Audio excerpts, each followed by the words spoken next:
Welcome back to another video, guys. Working on the Juke. This time we're doing a little bit of maintenance, just some oil changes, and I also wanted to update you guys on the Amsoil that I put in here for the CVT.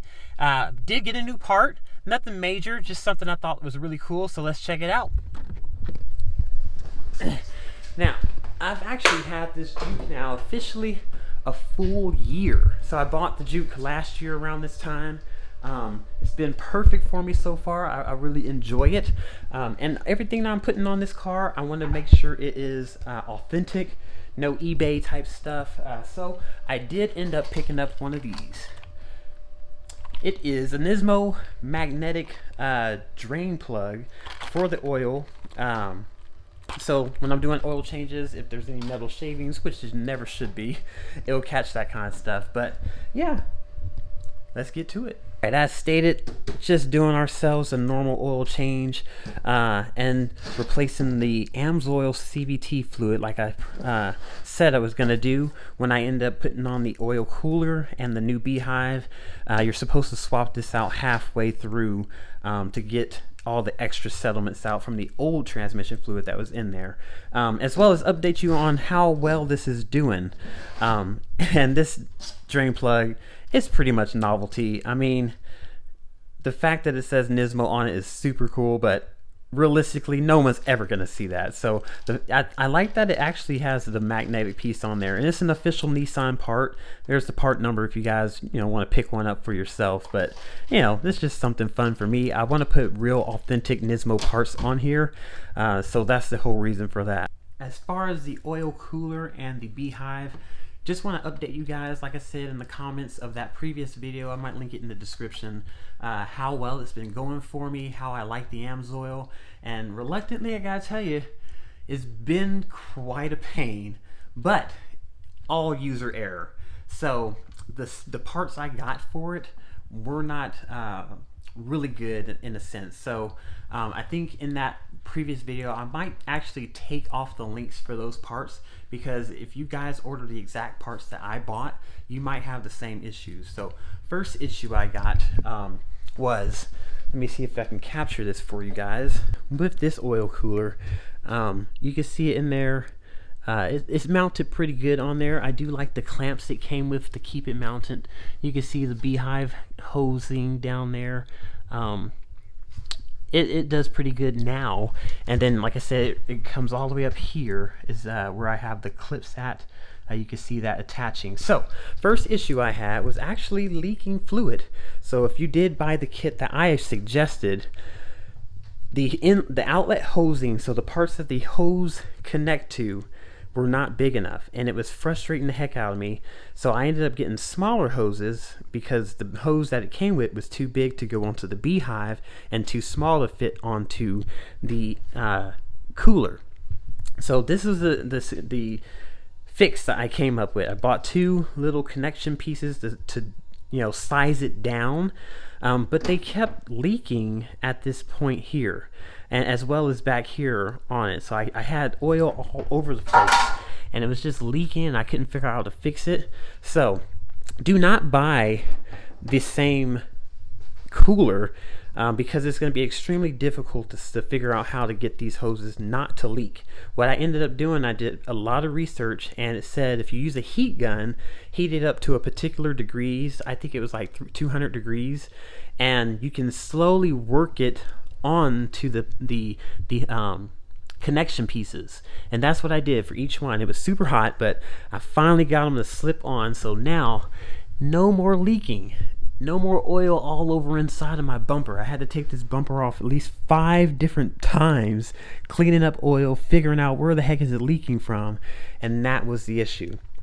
Issue number 2 was the actual pan.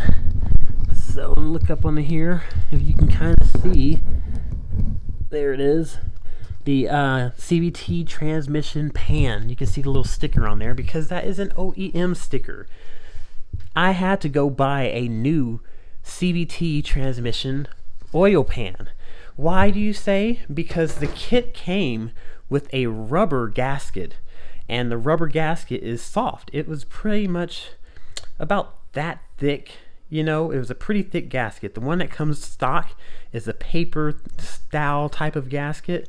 So when I screwed down these bolt holes, they disformed or deformed the actual pan itself. So the seal was not sealing. I was leaking fluid all through here. You can see a little ATF silicone, you know, stuff I tried to put on here, gasket maker I put on here to try and get this to seal, to no avail. It just was leaking. That was leaking, the hoses were leaking, and it was driving me crazy. So went out and bought a new pan because one of these bolt holes is bent because of that rubber gasket. Went to Nissan and got an actual official Nissan Juke gasket. Got some new hoses that would actually fit on, and so far so good. No leaks at all. So you can see here, brand new pan under there. So that was a nightmare. As far as the Amsoil itself, I think it's an actually really good product. I've had no issues as far as my gears. I've had no issues as far as like the CVT itself. Having issues with that. I actually think it's a superior oil compared to what you probably get at Nissan, and it's living up to the name. I really like it. I don't think I'm gonna ever go back to regular CVT fluid. I'm gonna use that from now on. It's a little bit, I feel like it's a little bit thinner, but I don't know, it just works completely different. You guys have to try it out yourself to see if you like it or not, but it's got my thumb of approval, you know. And I was actually able to find a local dealer. There's a shop here probably about 30 minutes away from me that actually carries this on hand, so I got a pretty big supply. So when I do drain this fluid, I think it's gonna take probably 5 of these bottles, if not maybe 6, because when I drained the pan, it took all 6.5, I believe, because I pulled the pan and pulled everything else out of it. So it should not take as much as it took to fill it the first time. So we'll do that, and then we'll do our oil and put our new drain plug in, and we'll be good to go.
Is the Amsoil, the CVT fluid. We're gonna see how many bottles we can fit in here. Each bottle is 1 quart. I've got this little bucket here. I went ahead and put little marks on the inside so I can kind of gauge and see how much fluid is actually coming out. With the CVT, you want to make sure you're putting the exact amount of fluid that's coming out back in. And to do that, you know, we'll use this to see how many quarts actually fall out of it. And then to fill it back up, you just use your dipstick area where you fill it. You just put little holes in there, and that's how you get it back in there. So let's go down there and drain the fluid.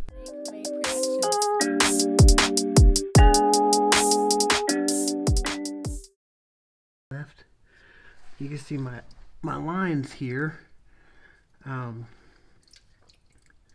This was 5, 6, and 7 is the last tick marks on it.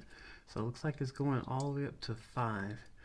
So we'll let that trickle the rest all the way out. Now, like I said, it's not going to drain the entire pan because everything from here down is going to still have fluid in it. And you can't get that out of the tank unless you pull down this pan again. And I'm not going to do that much of an extensive change, because then I'd have to change the gasket again and all that good stuff. So we're just going to drain it, let it trickle. Once it goes to a drip, then we'll plug it, and it should end right at 5, and we'll be able to put 5 quarts back in it. All right, this is where we ended. There's the little marks, and let's see if I could zoom in here. So you can see there, you got 6. The top one here would be 7. So that one is 5. We ended at exactly 5 quarts. So we're gonna go ahead and put 5 bottles worth, because 1 bottle is 1 US quart. So 5 bottles, and that will give us exactly 5 quarts of oil. All right, so just remove the transmission dipstick.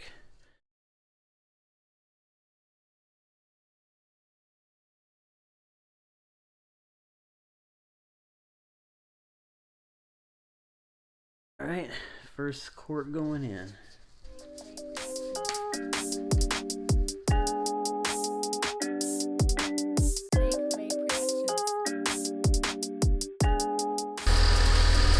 All right, so I let the car warm up a bit. I'm gonna stick the dipstick in and see where we're at on the levels. Put that on in. You can see here. With our focus.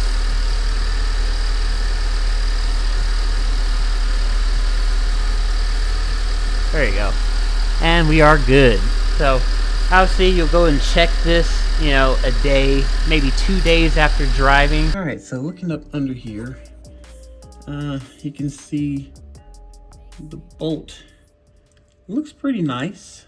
There was slight leaking under it, so I'm gonna tighten this bolt up just a little bit more.